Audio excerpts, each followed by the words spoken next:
আসসালামু আলাইকুম বন্ধুরা, সম্প্রতি 30 সেপ্টেম্বর 2025 তারিখে বিদ্যুৎ বিভাগের একটি সার্কুলার প্রকাশিত হয়েছে এবং এই সার্কুলারের পদসংখ্যা কি কি এবং বেতন স্কেল কত এবং শিক্ষাগত যোগ্যতা কি কি, A to Z সকল তথ্য পেতে এই ভিডিওটি আজকে যারা নতুন দেখছেন, জব নিউজ বিডির এই চ্যানেলে যারা নতুন তারা চ্যানেলটিকে সাবস্ক্রাইব করে এবং বেল আইকনটি প্রেস করে রাখুন, যাতে করে নতুন নতুন সার্কুলার আসলে সবার আগে আপনার কাছে নোটিফিকেশন চলে যায়।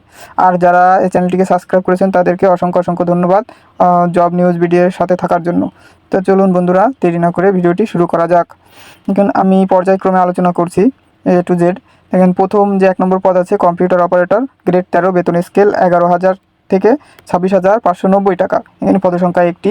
শিক্ষাগত যোগ্যতা চাওয়া হয়েছে কোনো স্বীকৃত বিশ্ববিদ্যালয় হতে বিজ্ঞান বিভাগে স্নাতক সম্মান বা সমমানের ডিগ্রি। কম্পিউটার মুদ্রাক্ষরে প্রতি মিনিটে বাংলায় 25 শব্দ এবং ইংরেজিতে 30 শব্দের গতিসহ সংশ্লিষ্ট স্ট্যান্ডার্ড অ্যাপটিটিউড টেস্টে উত্তীর্ণ হতে হবে।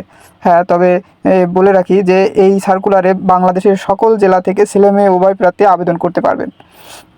2 নম্বর পদ যেটা আছে সেটা আছে 60 মুদ্রাক্ষরিক কম্পিউটার অপারেটর, গ্রেড 13, বেতন স্কেল 11,000 থেকে 26,590 টাকা এবং এখানে পদসংখ্যা আছে 6টি এবং শিক্ষাগত যোগ্যতা হলো কোনো স্বীকৃত বিশ্ববিদ্যালয় হতে স্নাতক সমমানের ডিগ্রি, কম্পিউটার প্রশিক্ষণপ্রাপ্ত এবং 60 লিপিতে সর্বনিম্ন গতি প্রতি মিনিটে বাংলায় 45 শব্দ এবং ইংরেজিতে 70 শব্দ। কম্পিউটার মুদ্রাক্ষরের সর্বনিম্ন গতি প্রতি মিনিটে বাংলায় 25 শব্দ এবং ইংরেজিতে 30 শব্দ। কম্পিউটার ওয়ার্ড প্রসেসিংয়ে ইমেইল ফ্যাক্স চালনার দক্ষতা অভিজ্ঞতা থাকতে হবে। 3 নম্বর যে পদটি আছে অফিস সহকারী কম্পিউটার মুদ্রাক্ষরিক, এর বেতন গ্রেড আছে 16, বেতন স্কেল 9,300 থেকে শুরু এবং 22,490 টাকা পর্যন্ত। এর পদসংখ্যা আছে 7টি এবং শিক্ষাগত যোগ্যতা আছে কোনো স্বীকৃত বোর্ড হতে উচ্চ মাধ্যমিক সার্টিফিকেট বা সমমান পরীক্ষায় উত্তীর্ণ। কম্পিউটার প্রশিক্ষণপ্রাপ্ত, কম্পিউটার মুদ্রাক্ষরের সর্বনিম্ন গতি প্রতি মিনিটে বাংলায় 20 শব্দ এবং ইংরেজিতে 20 শব্দ। কম্পিউটার ওয়ার্ড প্রসেসিং সহ ইমেইল ফ্যাক্সিং পরিচালনায় অভিজ্ঞতা ও দক্ষতা থাকতে হবে। 4 নম্বর যেটা আছে অফিস সহায়ক, বেতন গ্রেড 20, এর বেতন স্কেল 8,250 থেকে 20,010 টাকা। এর পদসংখ্যা আছে 20টি এবং বলা হয়েছে শিক্ষাগত যোগ্যতা কোনো স্বীকৃত বোর্ড হতে মাধ্যমিক স্কুল সার্টিফিকেট বা সমমানের পরীক্ষায় উত্তীর্ণ। আচ্ছা, বলা হয়েছে এখানে 1/10/2025 তারিখে যাদের বয়স 18 থেকে 32 বছরের মধ্যে আছে তারা এখানে আবেদন করতে পারবেন এবং আবেদন করতে আপনাকে অবশ্যই এই যে ওয়েবসাইট দেখতে পাচ্ছেন pb.teletalk.com.bd, এই ওয়েবসাইটের মাধ্যমে আপনাকে আবেদন করতে হবে এবং এই আবেদনের শুরু কবে? এই আবেদনের শুরু হচ্ছে 7 অক্টোবর 2025 তারিখ সকাল 10টায় আবেদন শুরু হবে এবং 27 অক্টোবর 2025 তারিখ বিকাল 5টায় আবেদন শেষ হবে এবং আবেদন শেষ হওয়ার পর অনলাইনে ফি জমা দিতে হবে। তা বন্ধুরা বলে রাখি কোন কোন পদের জন্য কত ফি আছে।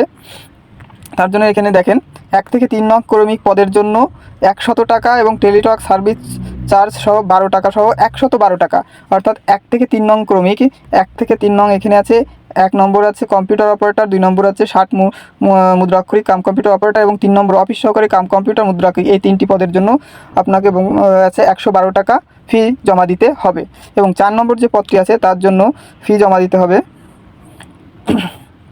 4 নং ক্রমিক পদের জন্য 50 টাকা এবং টেলিটক সার্ভিস চার্জ 6 টাকা, সর্বমোট 56 টাকা অনধি 72 ঘন্টার মধ্যে জমা দিতে হবে।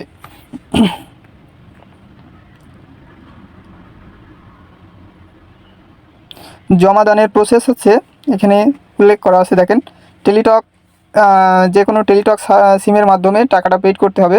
টেলিটক সিমে টাকা রিচার্জ করার পর যে এখানে এক্সাম্পল দেওয়া রয়েছে মেসেজ, দেখেন প্রথমে লিখতে হবে পিডি দিয়ে ফাঁকা স্পেস দিয়ে এই যে ABCDF যে এখানে দেওয়া আছে সেখানে আপনার ইউজার আইডি, যেটা আপনার অ্যাপ্লিকেশন করার পর যে ইউজার আইডি থাকবে সেই ইউজার আইডি দিয়ে 162222 এই নম্বরে মেসেজ সেন্ড করতে হবে এবং তখন ফিরতি মেসেজে একটা পিন আসবে।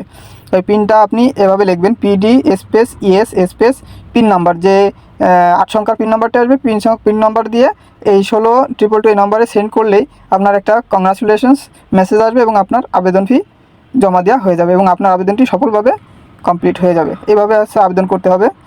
তো বন্ধুরা, এই ছিল আজকের সার্কুলার এবং বিদ্যুতের জন্য এবং সকল জেলার ছেলেমেয়ে আবেদন করতে পারবে। তো বন্ধুরা, ভালো লাগলে অবশ্যই ভিডিওটি লাইক করবেন, কমেন্ট করবেন এবং আমার চ্যানেলে নতুন হয়ে থাকলে অবশ্যই চ্যানেলটিকে সাবস্ক্রাইব করবেন এবং পাশে থাকা বেল আইকনটি অন করে দেবেন। এরকম নতুন নতুন সার্কুলার আসে সবার আগে পাওয়ার জন্য অবশ্যই চ্যানেলটিকে সাবস্ক্রাইব করবেন। তো বন্ধুরা, ভালো থাকবেন। এ পর্যন্ত আসসালামু আলাইকুম।